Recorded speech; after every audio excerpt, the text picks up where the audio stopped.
Средбата помеѓу синдикатот на Државниот испитен центар и вице-премиерот за економски прашања Фатмир Битичи заврши неуспешно. На вработените им било понудено линеарно покачување на платите, што за нив е неприфатливо. Понудено линеарно покачување и линеарно покачување од 2000 денари за половина од вработените. А кај нас е веќе половина во минималец. Пола од вработените се во минимални плати имаат, што би подразбирало линеарното видело од таму нагоре. Освен ако не се, поинако не го толкуваат. Приговорите не вродија со плод.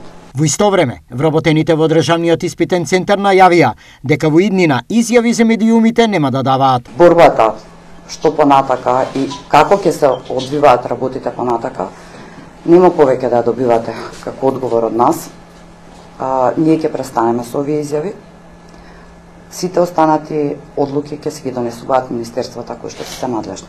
Поради сето ова, штрајкот и неизвестноста околу одржувањето на државната матура продолжува и во моментов никој не знае кога тие ќе бидат одржани.